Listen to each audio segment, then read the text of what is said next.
Hi, I'm Xander and welcome to my channel. Basically, I'm a poet and a songsmith, and my channel is about my creative process. So the inspiration behind a particular piece, what that piece sounds like, and some nuts and bolts about the piece itself, how it might be played, any kind of technical aspect of the song, what that might have come from or through, that kind of thing. Before I get into today's song, which is actually a chant, it's a chant for St Brigid, I would like to pay my respects to the Wadawurrung people on whose lands I'm broadcasting today, to their elders, past, present, and emerging, and to any other elders here or who may be watching. This is, was, and always will be Aboriginal land. Sovereignty was never ceded. This is stolen land. So today's piece is a chant very originally called St Brigid's Chant, and the chant is unlike some of the other stuff that I've recorded sessions on so far, in that this particular chant was designed. It wasn't something that came through that I caught, that I had to catch how it sounded when it came through. This was something where I had a particular thing in mind that I was aiming towards, and the chant needed to it had a particular purpose, and it needed to be used within a group to bring us to a particular point. So the chant was written for an Imbolc ritual. The ritual, you can see here some of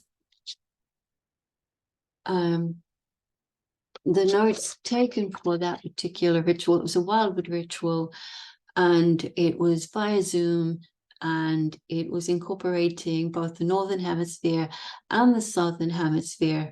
And so at various points, we're breaking out into hemispheres where we could do something that was the particular Sabbath, because while it was Imbolc here in the Southern Hemisphere, it wasn't Imbolc in the Northern Hemisphere. It was at the opposite time of year, naturally.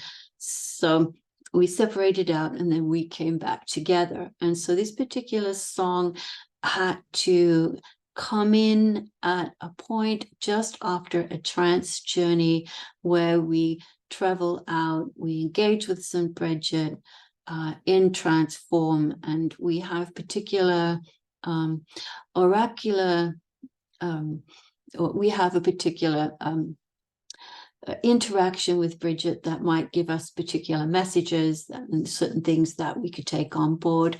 And we then brought that together into the main ritual toward the end. And the chant was to pull all these pieces together to forge something that was unifying, that was healing, something where we could basically let go of various aspects that no longer served us, and bring in the kind of something that the new that was going to forge us in a particular way, so that we could be transformed at the end of the chant. And so it was a transformative chant and a power building chant, the gathering of this particular power and energy of a group of us across the netizens, all doing the same thing at the same time, pulling that energy, so that at the end, after the ritual, we could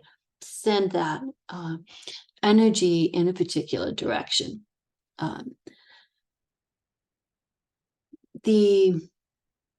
So the kinds of things that came to mind when I needed to write it, and we were talking, there was a group of us who were organizing the ritual. We're talking about kinds of things we wanted to achieve from it, who was doing what, at what particular points in the ritual things were going to happen, and therefore what the chant was going to need. And so one of the things that I notice in these sorts of situations, so things like numbers, the number 5 and the color blue came up, and it was just like, okay, well, I'm going to need something with 5. And so the chant has 5 lines. And when it comes to colors, I mentioned this before, but color and sound, they're just 2 different ways of representing energy. And so the kind of blue is that intense, central, hottest part of the flame, the part of the flame that is blue at the very base of the flame before it goes out into the gold colors. And so that kind of intense forging blue, the kind of blue flame that you might need when you're at a forge, etc., in order to, to make the fire really, really hot so that it can do the transformative magic that forges do. And the song itself, the chant itself goes like this. St. Brigid, hear me call your name. I stand before you, offering this flame. Take my fear, take my sorrow, take my pain. Forge it all into something I reclaim, that I reclaim. Now, of course, that was a really slow version. The thing about this particular chant was that it needed to be able to be sung by multiple voices at the same time, and it needed to be able to incorporate percussion, things like drums. And so you can speed that chant up and have a lot of drumming happening in the background. You can have people deciding to layer the voices, go up or go down, improvising, if you like, an alternate, the word has escaped me, but alternate melodies that you play together so that it kind of sounds more full. So the simplicity of only having 5 lines and of the whole thing being a relatively simple tune that is repeated means that people can start to improvise in the way they're singing it. They can do their own thing with it, but because you're all singing along the same lines and you're all staying relatively within the same kind of keys, anything that various people want to do or improvise with the chant, it can play out together quite easily, quite well. There can be not just drums, but other kind of percussive instruments. It's something you could dance to if you're in person in a group, but it's also something that worked via Zoom, because basically we could all sing it at the same time or chant it at the same time, whether we have our mute on or whether we're all trying to just enter. You know how with Zoom call, if you've got a group of people in a Zoom, how people can sort of just go in and out of mic, so you sort of hear different bits of different people at different times. Something like that can also sound really quite effective. So the chant, St. Brigid, hear me call your name, because it's basically saying, hi, St. Brigid, we would like to call you in on this particular piece. I was singing it by myself, so I said I. With a group, you would just simply change that to we. We stand before you calling your name, hear us call your name. We stand before you offering this flame. I quite often will do a flame with my hands like that, but you can have a candle. It depends on what you happen to have around you. It's not always easy to light a candle. I mean, if I'm needing to bring something in using this chant and I happen to be at work, I can't light a candle at work, but I can put my hands like this over my heart and have that flame at that particular point. And if it's not safe to do that in plain sight, it's really easy to go somewhere where you can just lock the door, or go to a place where you're in private and sort of have the words flow through you without needing to vocalize them, and just sort of have some kind of a flame over your heart, either with your hands or just visualize that that's where your flame is. But if you can do a candle flame, well, you can sort of offer the flame in the way that you would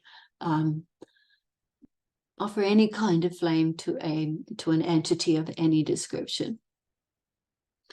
So St. Brigid, hear me call your name. I stand before you offering this flame, because, of course, if you're invoking an entity, it's not polite to come empty-handed. There's something you need to. So we're lighting this flame for St. Brigid. That's what we're offering.